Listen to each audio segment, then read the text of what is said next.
Let me hit you with the truth right out of the gate. Because you don't need more fluff, more inspiration, or another motivational quote to save to your phone and forget about tomorrow. You need truth. You need real, practical cut-through. The noise reminders to wake you up and shake you out of the fog you've been living in. Because let's be honest, most days you're not dealing with outside problems. You're battling the thoughts in your head, the doubts, the fears, the excuses, that quiet voice that keeps you playing small. The truth is, your mind set is either your fuel or your cage. And if you're not deliberately choosing the thoughts that power you, you're going to default to the ones that paralyze you. So today, we're flipping the script.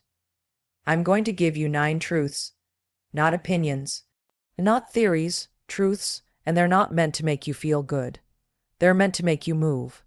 These are the things you need to start saying to yourself every single day if you want to change your life. Not in theory, but in action. This is the work. This is the mirror you've been avoiding, and these truths, they won't always feel good, but they will set you free. Let's go. I am not my thoughts. I choose which ones to believe. This one truth will change how you see yourself and how you move through the world. You have thousands of thoughts every single day, and most of them are repetitive.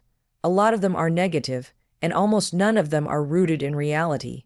Your brain is designed to protect you, not to encourage you. That means it defaults to worst case scenarios, it replays old failures, and it magnifies doubts. But here's the truth. Just because a thought pops into your mind doesn't make it true. That voice that tells you you're not good enough, not ready, not smart enough, not lovable. It's just a reflex. A glitch in your wiring. It's your past talking, not your potential. You get to decide which thoughts define you. You are the gatekeeper. You can learn to hear those thoughts without obeying them. You can pause and ask, is this thought helping me or hurting me? Is this thought moving me forward or holding me back? Just that pause, that question, creates power. It separates you from the mental noise. And when you create that space, you get a choice. You can choose a better thought. One that energizes you.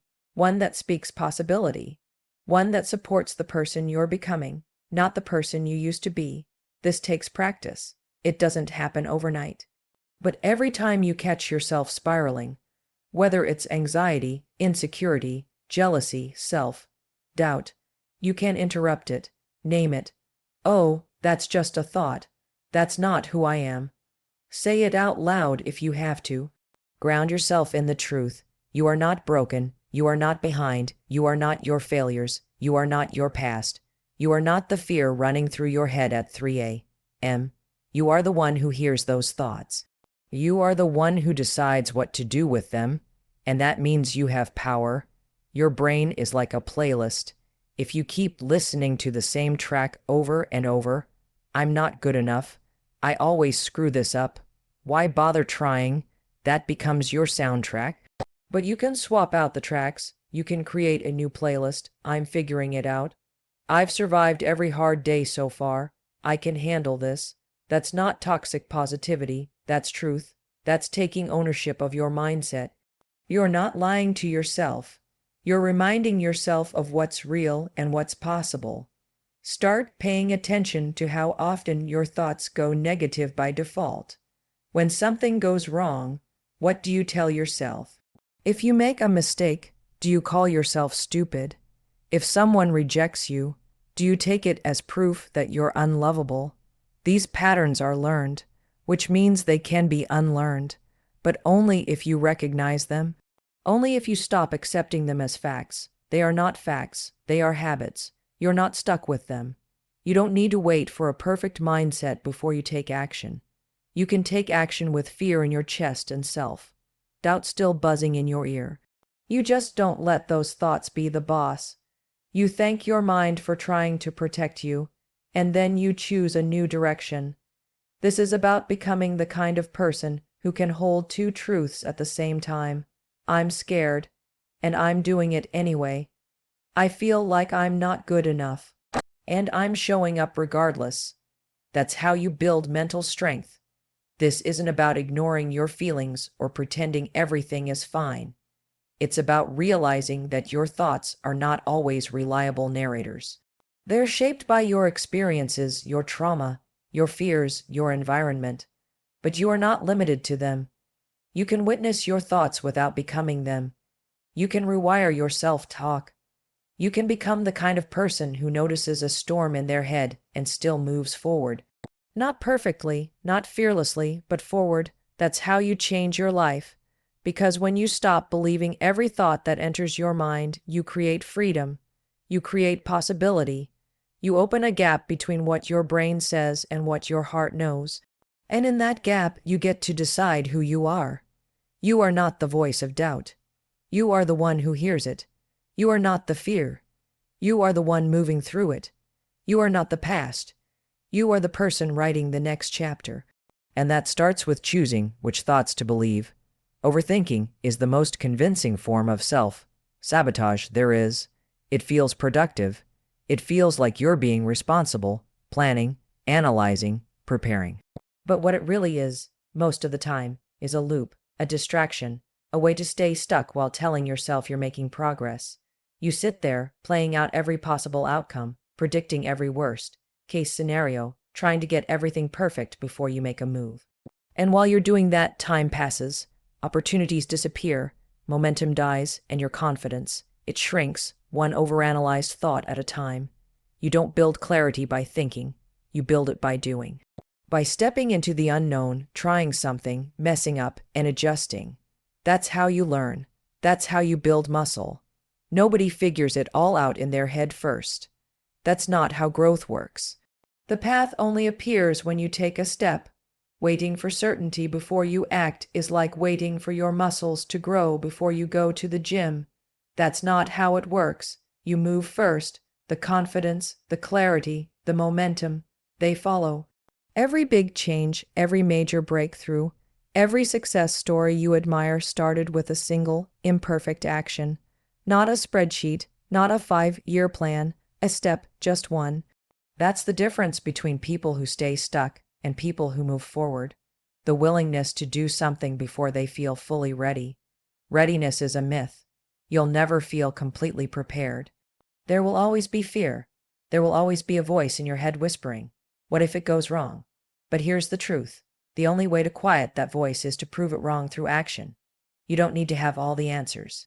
You just need to make one decision, then another. Action gives you feedback. It shows you what works and what doesn't. Thinking doesn't do that. Thinking doesn't test reality. Action does. When you take a step, even a small one, you send yourself a message. I'm not powerless. I'm not stuck. I'm capable of figuring this out.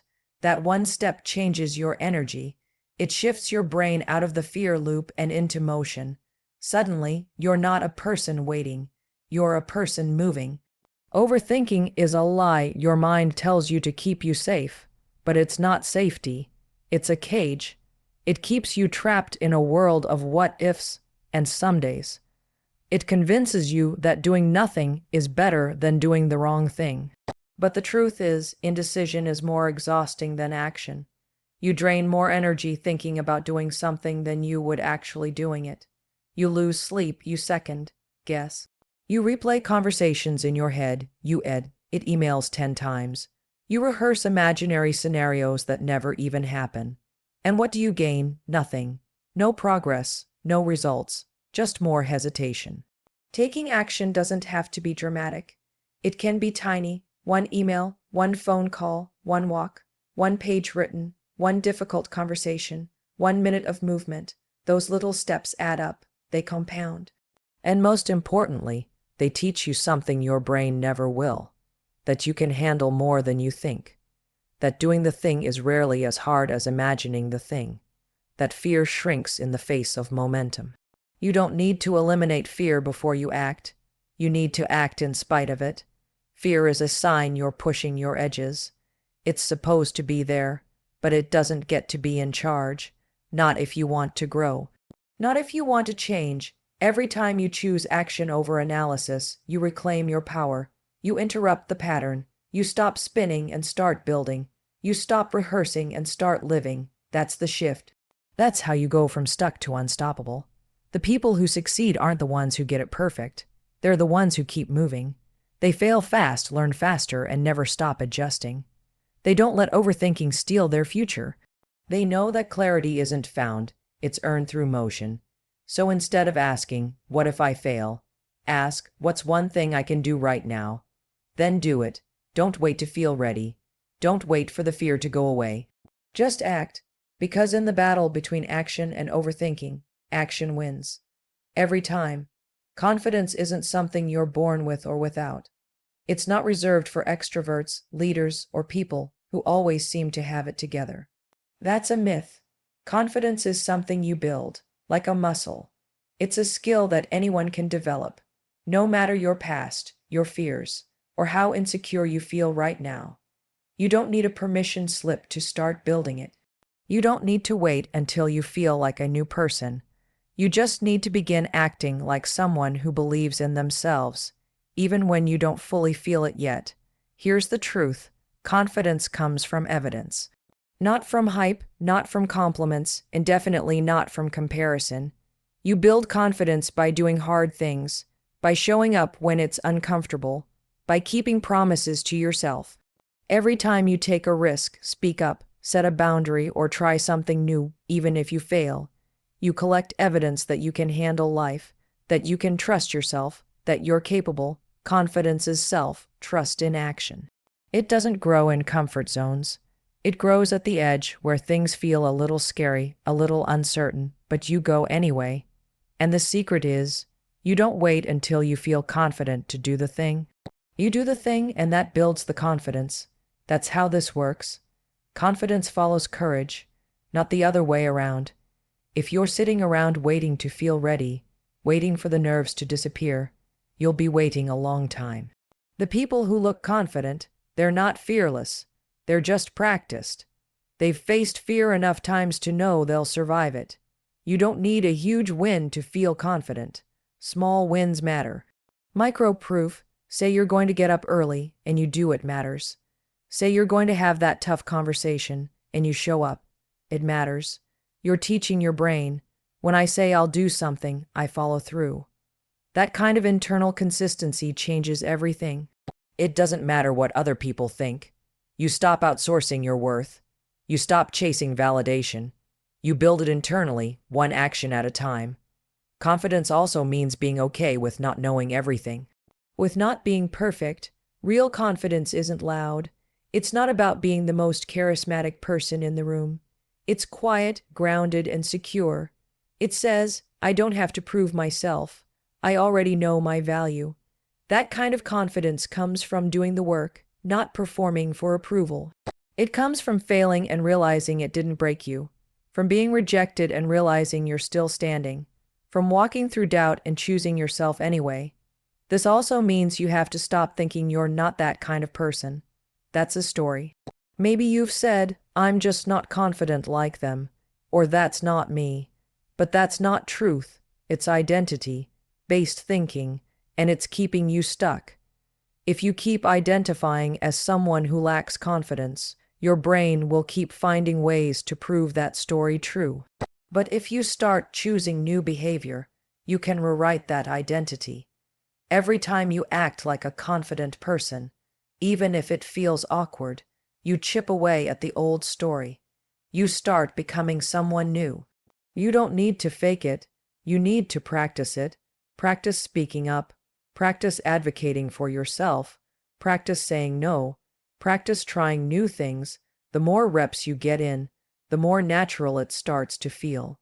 And yes, it will feel messy at first. Your voice will shake. Your hands might sweat. You'll second guess. That's normal. That's part of the learning curve. But don't confuse discomfort with inability. You're not bad at it. You're just new at it. Confidence isn't about being the best. It's about believing that you'll figure it out. It's about knowing that your worth isn't on the line every time you try something. It's about showing up with your whole self, even when that self is scared, uncertain, or imperfect, because you know that growth lives on the other side of discomfort. You know that you can handle the process. And most of all, you know that building confidence is within your control. You're not waiting to be chosen. You're choosing yourself every day, every moment. Every small, brave decision, fear shows up when you're on the edge of something that matters. It's not a stop sign. It's not a signal to retreat. It's a green light. It's your body's way of saying, pay attention. Something important is happening here. Most people think fear is a warning, a message that something's wrong. But more often than not, fear is just a sign that you're about to grow. It shows up not to stop you, but to point you toward the very thing you need to do. That flutter in your chest when you think about speaking up. That hesitation before sending the email, making the call, signing up, or showing up. That's not a reason to back down. That's your internal GPS telling you this matters. You feel fear when you care. You feel it when there's something to gain and something to lose, but nothing changes without risk. Nothing meaningful happens without a little fear riding shotgun. Fear lives in the same neighborhood as excitement.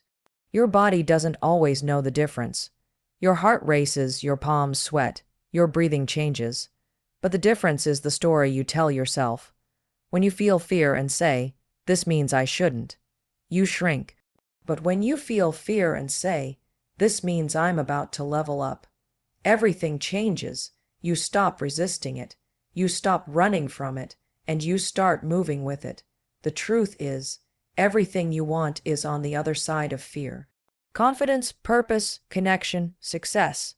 They don't come from avoiding fear.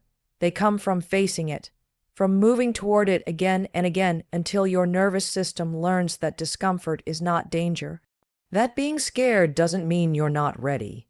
It just means you're stepping outside the bounds of your comfort zone, and that's exactly where growth happens. You will never stop feeling fear. Let go of that fantasy right now. The most courageous people you know feel it every day. They just don't let it make their decisions for them. They use it, they hear it, and keep going. That's the shift. Fear can come with you, but it doesn't get to drive. It doesn't get to make the rules.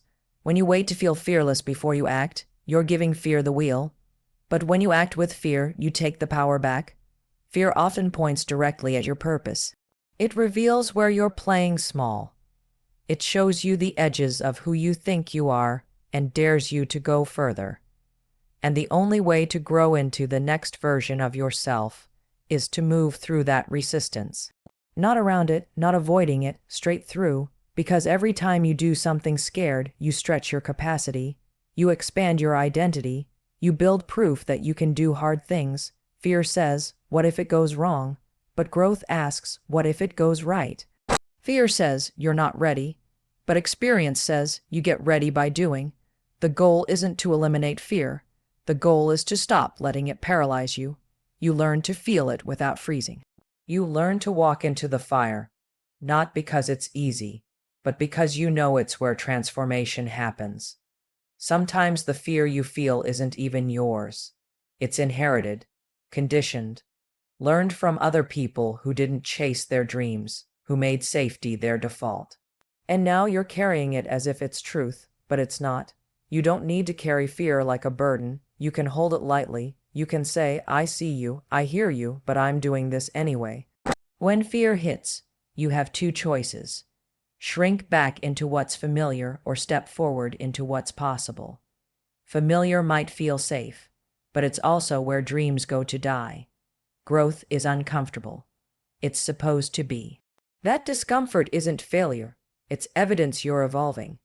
So when your chest tightens, when your stomach flips, when your brain starts shouting all the reasons to run, that's the moment to lean in. That's the moment to say yes, because that fear, that's the green light. That's how you know you're on the right path. There's a moment in everyone's life when the truth hits you like a punch to the gut. No one is coming. No one is coming to rescue you from your job, your relationships, yourself, doubt, your procrastination, or your fear. No mentor, no partner, no boss, no family member, no friend is going to swoop in, take you by the hand, and do the work for you. This isn't a movie. This isn't a fairy tale. And as harsh as that sounds, it's actually the most liberating truth you can realize, because it puts the power back in your hands. You don't need to wait for permission. You don't need someone to pick you. You don't need to be discovered. You need to decide. You need to stop hoping that someday someone will notice your potential and open the door. You are the one who has to walk up to the door, turn the knob, and walk through it. And if it's locked, you knock, you ask, you build your own door. Waiting is a trap. It keeps you passive, it keeps you small, and it gives your power away to people who don't even realize they have it. You already know what needs to change. You already know what's keeping you stuck. And deep down, you also know it's not anyone else's responsibility to fix it. That's your job, your time, your choices, your energy. That's your responsibility. You don't get to blame your parents, your past, your partner, your boss, or your circumstances forever. Yes, they may have shaped you. Yes, they may have made things harder, but they don't get to decide where you go from here. You do. Ownership is everything. Once you take full responsibility for your life, you stop waiting and start moving. You stop reacting and start creating. You stop looking for the easy way and start choosing the real way. It doesn't mean everything is your fault. It means everything is your opportunity. That shift in mindset is the difference between being stuck and being free. When you stop expecting someone else to show up and make things better, you start becoming the kind of person who can make things better for yourself. Taking responsibility doesn't mean doing it all alone. It means realizing that even when you get support, you still have to ask for it. Even when someone helps you, you still have to show up. No one else can make the decision for you. No one else can do the reps, have the conversation, write the page, take the risk. That's on you, and the good news is, you're capable. You don't need saving. You need to trust that you already have what it takes. You need to believe that your own 2 hands are enough. So if you're waiting, stop. If you're hesitating, hoping that something will change without your effort, it won't. If you want a different result, you need to do something different. If you want better boundaries, you need to set them. If you want more purpose, you need to explore what matters to you. If you want to feel better, you need to show up for your own healing. No one can live your life for you. No one can rewrite your story but you. This kind of responsibility is hard. It forces you to be honest. It forces you to confront the parts of your life that you've been avoiding. But it's also where your power lies. Because when you stop waiting for someone else to show up with the answers, you start becoming the answer. You start making decisions. You start taking action. You stop outsourcing your worth and start earning your own respect. You don't need to be perfect. You don't need to have it all figured out. You just need to start where you are with what you've got. Every day is a vote. Every choice is a step. And the more steps you take, the more you realize you were never waiting for someone else. You were waiting for you. To wake up, to decide, to show up, to take control. That's what changes everything. You are not helpless. You are not stuck. You are not a victim of your circumstances. You are the author. You are the builder. You are the one. And the second you stop waiting for someone else to do it and start doing it yourself, that's the moment your real life begins.